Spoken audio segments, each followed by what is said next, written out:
MBBS in abroad. Apollo MedSkill 6 years of MBBS program will be completed in 35 lakhs only.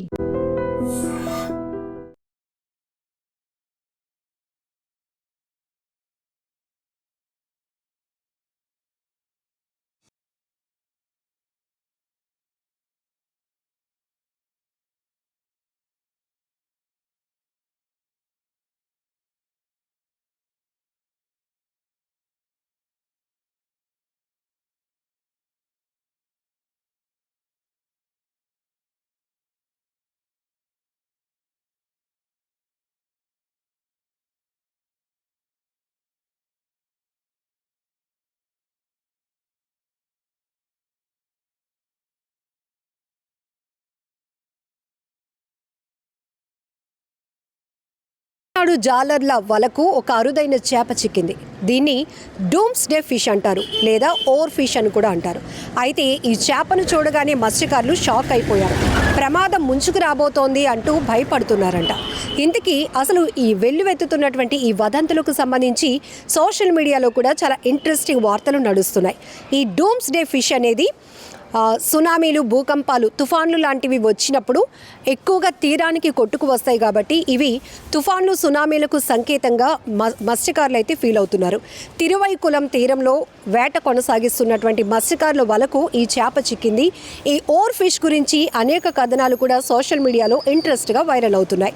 అయితే scientific reasons ఏవీ లేనప్పటికీ జపాన్లో 2011లో వచ్చినటువంటి సునామీకి ముందు ఈ ఫిష్లు ఎక్కువగా తీరానికి కొట్టుకొచ్చాయి. దానికి సంకేతంగా, అంటే ఇలాంటి సునామీలు, ప్రకృతి వైపరీత్యాలు సంభవించే ముందు ఈ ఫిష్లు ఎక్కువగా కనిపిస్తూ ఉంటాయి, తీరానికి కొట్టుకొస్తాయి. ఈ ఓవర్ ఫిష్ని చూస్తే కాస్త భయం వేస్తుంది అనే అభిప్రాయాలు కూడా మత్స్యకారులు చెప్తూ ఉన్నారు. అయితే శాస్త్రవేత్తలు మాత్రం ఈ వదంతులన్నింటినీ కొట్టిపారేస్తున్నారు. అనారోగ్యం కారణాల వల్ల కావచ్చు, ప్రకృతి వైపరీత్యాల వల్ల, సముద్రంలో నెలకొన్న వాతావరణ పరిస్థితుల వల్ల మాత్రమే ఈ ఓవర్ ఫిష్లు, డూమ్స్ డే ఫిష్లు తీరానికి కొట్టుకొస్తాయి. అంత భయపడాల్సిన పరిస్థితులు అయితే ఏమీ లేవు. కానీ వదంతులు ఏవైతే వస్తున్నాయో, సునామీలు, భూకంపాలు ముందు ఈ ఫిష్లు తీరానికి కొట్టుకొస్తాయి అనే వాటిని మాత్రం శాస్త్రవేత్తలు ఖరాఖండిగా కొట్టిపారేస్తున్నారు. ఏదేమైనా ఇప్పుడు ఓవర్ ఫిష్ గురించి పూర్తిగా డీటెయిల్గా తెలుసుకోవాలనే ఆసక్తి నెటిజన్లలో పెరిగింది. సో మనం కూడా కొంత డీటెయిల్స్లోనికి వెళ్దాం. అసలు ఈ డూమ్స్ డే ఫిష్ని ఓవర్ ఫిష్ అని ఎందుకు పిలుస్తారు? ఇవి ఎక్కడుంటాయి? ఏ చోట తీరంలో ఎక్కువగా జాలర్లకు చిక్కుతూ ఉంటాయి? ఎలాంటి పరిస్థితుల్లో తీరానికి కొట్టుకు వస్తాయి? ఈ వదంతులపై సైంటిస్టులు ఏమంటున్నారు? ఫుల్ డీటెయిల్స్లోనికి వెళ్దాం.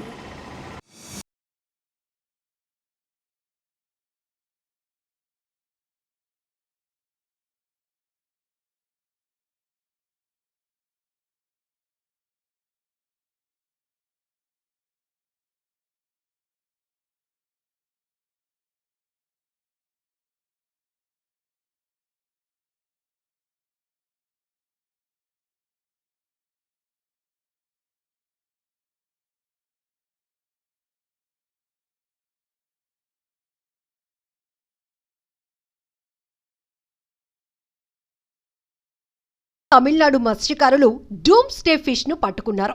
ఇది బయటకు వచ్చిందంటే మరో సునామీ వస్తుందంటూ వదంతులు వినిపిస్తున్నాయి. మరి ఇది ఎంతవరకు నిజం? తమిళనాడుకు చెందిన మత్స్యకారులు తాజాగా తిరువైకులం కోస్ట్ దగ్గరలో ఓ వింతైన చేపను పట్టుకున్నారు. అయితే ఇది చూసేందుకు చాలా పొడుగ్గా సిల్వర్ కలర్ లో ఉంది.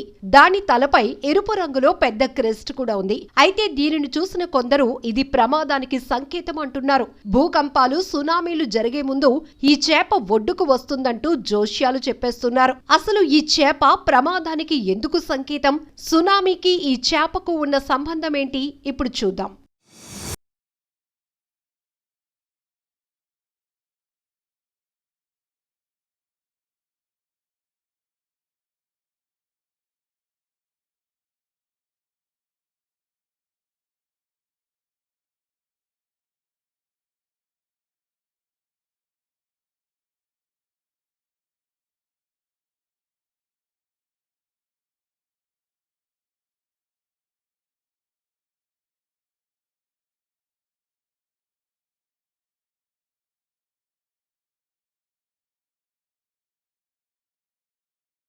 సముద్రంలో ఉండే ఈ వింత జీవిని ఓవర్ ఫిష్ అంటారు. ప్రపంచంలోనే అతి పొడవైన ఎముకని కలిగి ఉన్న ఫిష్ ఇది.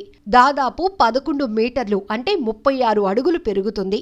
పొడవైన పాములాగా కనిపించే ఓర్ ఫిష్ సముద్రంలో లోతైన ప్రాంతంలో జీవిస్తుంది. 200 నుంచి 1000 అడుగుల కంటే ఓర్ ఫిష్లు లోపల జీవిస్తాయి. ఈ సముద్ర జీవులు హాని చేసే రకం కాదు, పైగా చాలా అరుదుగా కనిపిస్తాయి. అవి చనిపోయినప్పుడు లేదా అనారోగ్యంతో ఉన్నప్పుడే ఎక్కువగా కనిపిస్తుంటాయి.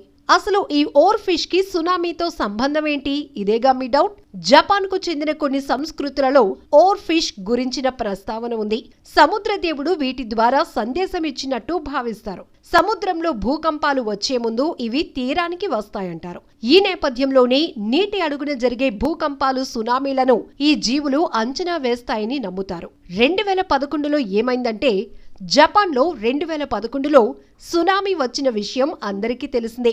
అయితే ఆ సమయంలో నెలలోపు 20 ఓర్ ఫిష్లు కనిపించాయని, ఆ తర్వాత జపాన్లో సునామీ భూకంపం వచ్చినట్లు చెప్తారు. అప్పట్నుంచి ఈ ఓర్ ఫిష్లను డూమ్స్ డే ఫిష్ గా పిలుస్తారు. తాజాగా తమిళనాడు ఓ ఓర్ ఫిష్ దొరికింది. కొద్ది రోజుల ముందే తస్మానియా వెస్ట్ కోస్ట్ లో చనిపోయిన ఓర్ ఫిష్ కనిపించింది. ఈ రెండు దాదాపు కొద్ది రోజుల్లోనే కనిపించడంతో సునామీ, భూకంపం వస్తాయనే భయం కొందరిలో పెరిగింది.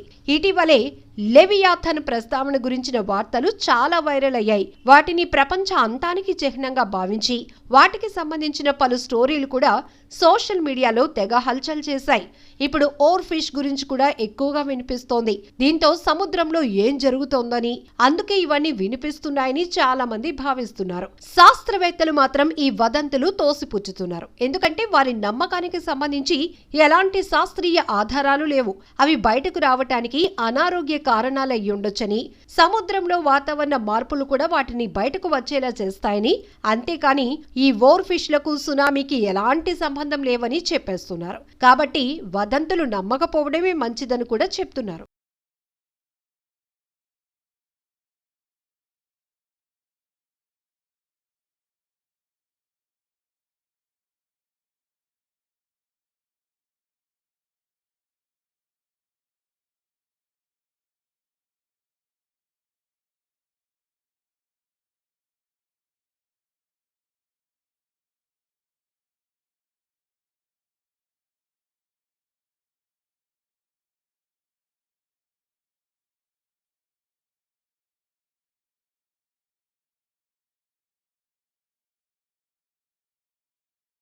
నిజంగా ప్రస్తుతం ఉన్నటువంటి సమాజం దేనికి ప్రయారిటీ ఇస్తుంది? ఆర్థిక సంబంధాల చుట్టూ మాత్రమే తిరుగుతోంది. మళ్ళీ ఎన్నికలంగానే చాలా విరక్తి కలుగుతాం. మంచి అనిపిస్తుంది కదా, లేడీస్ కూడా ఛాలెంజింగ్ జాబ్స్ చేసినప్పుడు చాలా బాగుంటది. ట్రాఫిక్ అసిస్టెంట్స్ గా నియమించిన ట్రాన్స్జెండర్స్ అందరితో సాల్యూట్ చేయించుకుంటున్నారు. ఫుడ్ డెలివరీ ఇవ్వటానికి వెళ్ళినటువంటి డెలివరీ బాయ్ అనిల్ పై కళ్ళ ముందు పెళ్ళండి